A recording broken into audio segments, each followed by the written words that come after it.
வணக்கம். செல்வகுமாரின் மீனவர்களுக்கான வானிலை ஆய்வறிக்கை. கடல் தொழில் செய்வது எப்பொழுது காற்று கை கொடுக்குமா? ஆய்வறிக்கை. அதிகாரப்பூர்வ மீனவர்களுக்கான வானிலை ஆய்வறிக்கை. இந்திய வானிலை ஆராய்ச்சித்துறை அறிக்கையை பார்க்கவும். மேலும் இலங்கைக்கான வானிலை ஆய்வறிக்கை 2023 டிசம்பர் 22 வெள்ளிக்கிழமை அதிகாலை நிலவர பதிவு. காற்றை பார்ப்போம்.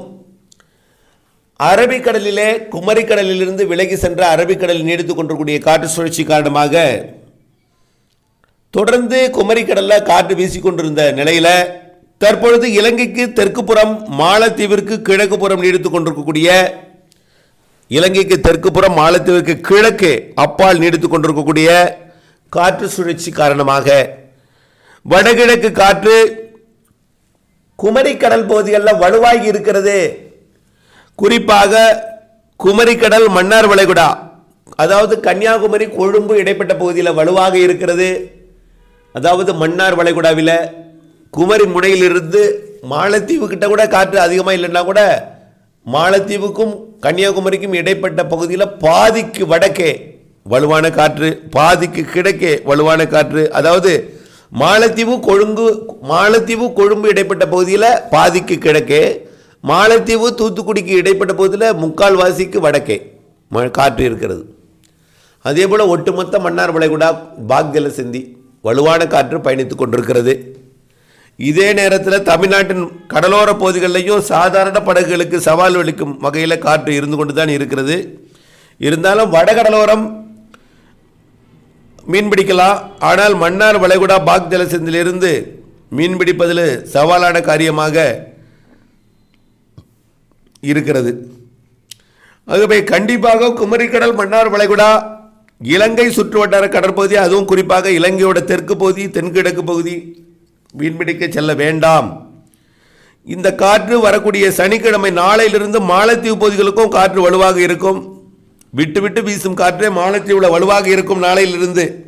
ஆக நாளையிலிருந்து தமிழ்நாட்டின் வடகடலோரமும் காற்று வலுத்துவிடும். காரணம் என்னன்னா, கிறிஸ்துமஸை மையமாக வைத்து 24 டிசம்பர் ஞாயிற்றுக்கிழமையும் 25 கிறிஸ்துமஸ் அன்றும் 26 கிறிஸ்துமஸ் அன்று அடுத்த நாள் செவ்வாய்க்கிழமையும் வலுவான காற்று வடகிழக்கு திசையிலிருந்து தமிழ்நாட்டின் கடலோரம் வழியாக தென்கடலோரம் வழியாக மாலத்தீவு மற்றும் இலங்கை சுற்றுவட்டார கடற்பகுதியில் வலுவாக குமரி கடற்பகுதிகளிலையும் அதே போல் இலங்கைக்கு தெற்கு பகுதியிலையும் வலுவான காற்று பயணிக்கும் என்பதனால தயவுசெய்து ஞாயிற்றுக்கிழமை திங்கட்கிழமை செவ்வாய்க்கிழமை கடலுக்குள் இறங்க வேண்டாம்.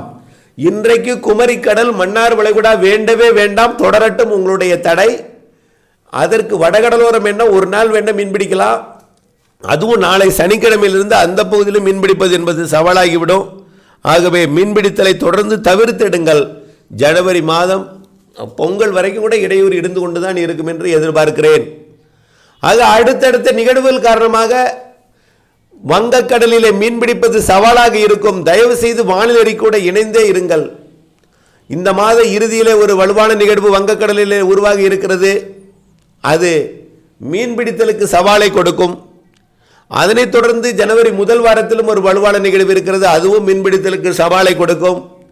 அதற்கு பிறகு பொங்கலை ஒட்டிய நாட்களிலும் குடியரசு தினத்தை ஒட்டிய நாட்களும் இருக்கிறது. இடைவெளி பார்த்தீங்கன்னா பொங்கலுக்கு பிறகுதான் ஓரளவுக்கு கொஞ்சம் இடைவெளி கிடைக்கும், கொஞ்சம் ஃப்ரீ ஆகும் என்று எதிர்பார்க்கப்படுகிறது. ஆனால் அடுத்தடுத்த நிகழ்வுகள் வந்து கொண்டே இருக்கும். இதனால் குமரிக்கடல் மன்னார் வளைகுடாவிற்கு தொடர்ந்து தடையும், வடகடலோரத்திற்கு ஓரளவு சில நாட்கள் இடைவெளி கிடைத்தாலும் இப்பொழுதைக்கு இடைவெளி கிடைக்க வாய்ப்பில்லை.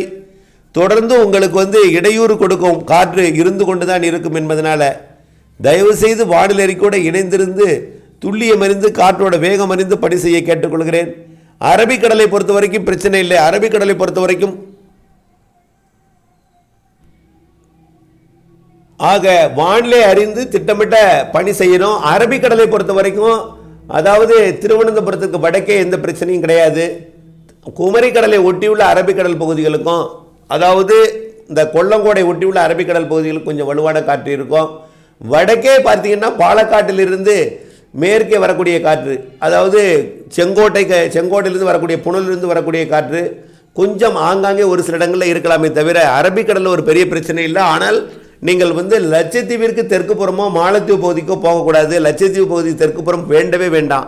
இந்த ஆண்டு அரபிக்கடல் மீனவர்கள் லட்சத்தீவுக்கு தெற்குப்புறம் செல்ல வேண்டாம், லட்சத்தீவோட மினிக்காய் பகுதிகளுக்கு போக வேண்டாம், கவரத்திக்கு வடக்கே நீங்கள் மீன்பிடியுங்கள், கேரளா வடக்கு கேரளா மற்றும் கர்நாடக கரையோர மீன்பிடியுங்கள், குமரிமுனையை ஒட்டி செல்ல வேண்டாம், குமரிமுனை மற்றும் மன்னார் வளைகுடா பகுதிக்கோ இலங்கை சுற்றுவட்டார கடற்பகுதிக்கோ செல்ல வேண்டாம், வடகடலோரம் ஆந்திர பகுதியில் மீன்பிடித்தாலும் அதற்கும் தடை ஏற்படுத்தும் விதமான காற்று அச்சுறுத்தல் இருக்கிறது என்பதை நினைவில் கொள்ளுங்கள்.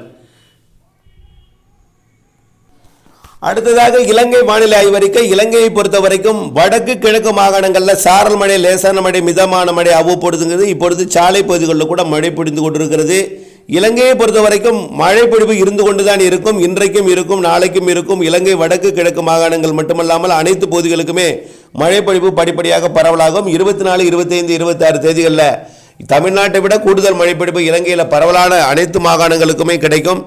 அடுத்தடுத்த நிகழ்வுகள் இலங்கை சுற்று வட்டாரம், இலங்கை தெற்கு பகுதி, இலங்கை கிழக்கு பகுதி என்று வரும் என்பதனால இலங்கைக்கு மழைப்பொழிவிற்கு பஞ்சம் இருக்காது என்றுதான் தெரிய வருகிறது.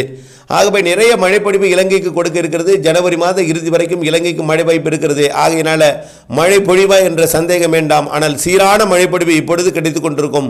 ஓரிரு முறை வலுவான நிகழ்வு வந்து மிக கனமழை பொழிவு, அதிக கனமழை பொழிவையும் கொடுக்க இருக்கிறது. ஆகவே தொடர்ந்து வானிலை கூட இணைந்தே இருங்கள். திட்டமிட்ட பணி செய்து லாபமடைய அன்போடு கேட்டுக்கொள்கிறேன். அதேபோல இலங்கையை பொறுத்த வரைக்கும், அதாவது வடக்கு கிழக்கு மாகாணங்களை பொறுத்த வரைக்கும் இன்றைக்கு நாளைக்கு மறுதினம் சீரான மழைப்பொழிவு கொடுத்தாலும் ஞாயிற்றுக்கிழமையிலிருந்து மழைப்பொழிவு கூட இருக்கிறது. அந்த மழைப்பொழிவானது ஜனவரி மாதம் பொங்கல் வரைக்கும் மழைப்பொழிவு நிறைய தருவதற்கான வானிலை அமைப்பை ஏற்படுத்துகிறது. இடையில இடையூறுகள் இல்லாத இடைவெளி ஓரிரு நாள் கிடைத்தாலும் பெரும்பாலான நாட்கள் மழைப்பொழிவு கிடைக்க வாய்ப்பு இருக்கிறது. பொங்கல் பண்டிகையின் பொழுது மழையோட தீவிரம் சற்று குறைவாக இருக்கும் என்று எதிர்பார்க்கப்படுகிறது. ஆனால் பொங்கலிலும் லேசான மிதமான மழைகள் இருக்கும். ஜனவரி இறுதி வரை வடக்கு கிழக்கு மாகாணங்களுக்கு இருக்கிறது. தென் மாகாணங்களுக்கு பிப்ரவரி முதல் வாரம் வரைக்கும் மழைக்கு வாய்ப்பு இருக்கிறது என்பதை உறுதிபட தெரிவிக்கிறேன். தொடர்ந்து வானிலை அப்டேட்ஸோடு இணைந்திருந்து திட்டமிட்ட பணி செய்து லாபம் அடைய அன்போடு கேட்டுக்கொள்கிறேன். இலங்கை மீனவர்களை பொறுத்த வரைக்கும் ஒட்டுமொத்த 4 பக்கமும், அதாவது நம்ம வந்து இலங்கையை பொறுத்த வரைக்கும் ஒரு முக்கோண வடிவத்தில் இருக்கிற காரணத்தில் நம்ம 3 பக்கம் என்று தான் சொல்ல முடிகிறது. ஆகவே இலங்கை சுற்றுவட்டார கடற்பகுதியில் தொடர்ந்து வலுவான காற்று பயணித்துக் கொண்டிருக்கிற காரணத்தினால மிகவும் எச்சரிக்கையுடன் நாம் இருக்க வேண்டிய இலங்கை மீனவர்கள் இருக்கணும். குறிப்பாக வடக்கு கிழக்கு மாகாணங்களில், அதாவது யாழ்ப்பாணம், காங்கேசன்துறை, தலைமன்னார் பகுதிகளில் வலுவான காற்று இருக்கிறது. தமிழ்நாடு மற்றும் இலங்கை இடைப்பட்ட பகுதியில், இந்தியா இலங்கை இடைப்பட்ட பகுதியில் வலுவான காற்று பயணித்துக் கொண்டிருக்கிறது. அதுவும் குறிப்பாக மன்னார் வளைகுடா பகுதிகளிலையும் குமரி கடல் பகுதிகளிலையும், அதாவது கொழும்பு, காலி, கோட்டை உள்ளிட்ட பகுதிகளுக்கு அப்பால் வலுவான காற்று பயணித்துக் கொண்டிருக்கிறது. இலங்கையோட தெற்கே, அதாவது ஹம்பந்தோட்டா உள்ளிட்ட பகுதிகளுக்கு தெற்கே வலுவான காற்று, காலிக்கு தெற்கே எல்லாம் வலுவான காற்று பயணித்துக் கொண்டிருக்கிறது. ஆகவே மீன்பிடித்தலை மிகவும் எச்சரிக்கையுடன் மேற்கொள்ள வேண்டும், தவிர்த்தல் நலம். ஆகவே வானிலை கூட இணைந்திருந்து திட்டமிட்ட கடற்தொழில் செய்யவும், திட்டமிட்ட விவசாயம் செய்யவும் அன்போடு கேட்டுக்கொள்கிறேன். நன்றி.